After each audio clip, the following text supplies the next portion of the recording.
मुझसे संभल के रहा करो। क्यों, गड्ढा हो तुम? तो ये तो मान जाएगी, लेकिन धूप नहीं मान रही है। 3 दिन से नहीं निकली, आंखें तरस गई किरण को देखने के लिए। सूरज की किरण। अरे इतनी ठंड पड़ रही है कि मैं कश्मीर की कली ना सही, कश्मीर की मूंगफली जरूर बन जाऊंगी।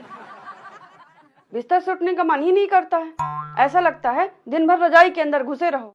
दिन भर रजाई के अंदर घुसे रहो तो एक काम क्यों नहीं करती, रुई बन जाओ। देखिए, मैंने अखबार में पढ़ा था कि अमेरिका में बर्फ भरा तूफान चल रहा है। घर बर्फ में दबे हैं, सड़कें बर्फ में दबी, गाड़ियां बर्फ में दबी। यही बात मैंने इसको बताई तो बोलती है तुम अमेरिका चले जाओ, डॉक्टर ने तुमको बर्फ से सिकाई करने को कहा है। हाँ तो इनके हाथ में सूजन है ना, अभी परसों ही नहाते नहाते बाथरूम में गिर गए थे। पूरी बात बोलो। ठंडे पानी से नहाते नहाते मैं बोल रहा था इसको कि देखो रहने दो, अगर कुछ दिन ना भी नहाया तो कुछ बिगड़ नहीं जाएगा। लेकिन नहीं, इसको तो लगता है कि अगर मैं एक दिन भी नहीं नहाया तो ऐसे बांस मारूंगा जैसे जूते में घुसा हुआ मोजा बांस मारता है। मैंने कब कहा एक दिन न नहाओगे तो बांस मारने लगोगे तुम? 2 दिन लगते हैं तुमको, तब जाके बांस आती है। वैसे ठंड से बचने के लिए लोग तरह तरह के आइडिया लगाते हैं। कोई रूम हीटर जलाता है, कोई लकड़ियां जलाता है, कोई 2 स्वेटर पहन के घूम रहा है। लेकिन अगर ठंड इसी तरह बढ़ती रही ना तो चड्डी भी लक्स की नहीं, ऊन की लेनी पड़ेगी।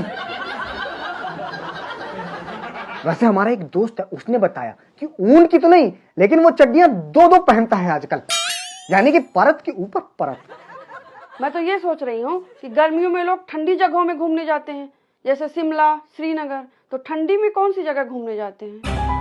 मैं नहीं बताऊंगा, नहीं तो तुरंत बोलेगी कि ले चलो। वैसे ठंडियों में लोग पहाड़ों में बर्फ देखने जाते हैं। हम भी चलेंगे।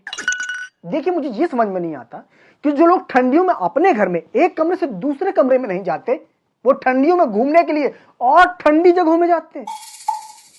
तो क्या चाहते हो, ठंडियों में लोग ज्वालामुखी देखने जाएं? घूमने का मजा ठंडियों में ही आता है। पहाड़ों में सफेद सफेद बर्फ होती है, हरे हरे पेड़ होते हैं, शुद्ध हवा होती है। देखो, सफेद सफेद बर्फ, हरे हरे पेड़ और शुद्ध हवा सपने हैं हमारे, और सर्दी खांसी जुकाम हकीकत है। अरे मेरे सामने कोई शिमला कहता भी है ना तो पहाड़ वाला शिमला बाद में, वो मिर्च वाला शिमला मिर्च पहले याद आता है। लेकिन कोशिश पूरी करेंगे हम कि जिंदगी में कम से कम एक बार वहां की सुंदरी देखें,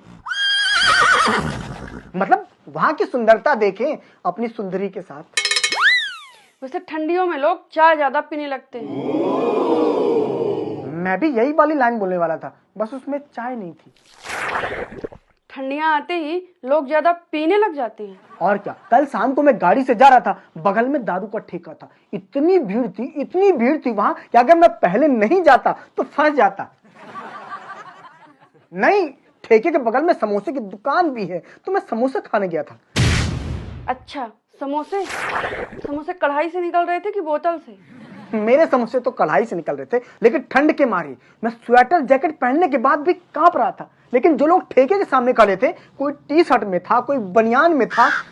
टी शर्ट बनियान में नहीं थे, वो सब बोतल में थे, और उनकी नजर में बोतल में दारू नहीं थी, ठंड से बचने का काढ़ा था। काढ़ा? हाँ, मान लो तो काढ़ा है वो भी। और 1000 की स्वेटर से 100-200 की बोतल तो सस्ती भी पड़ती है। खैर, जो पिछले 10 दिन से ठंड बढ़ती जा रही है, अगर घटी नहीं ना तो लोग पागल हो सकते हैं। पागल क्यों होंगे लोग? वो कल जो तुम गाना गा रहे थे वो सुनाओ ना। मैंने पायल है छनकाई, अब तो आजा तू रजाई। वो रजाई नहीं है, हरजाई है।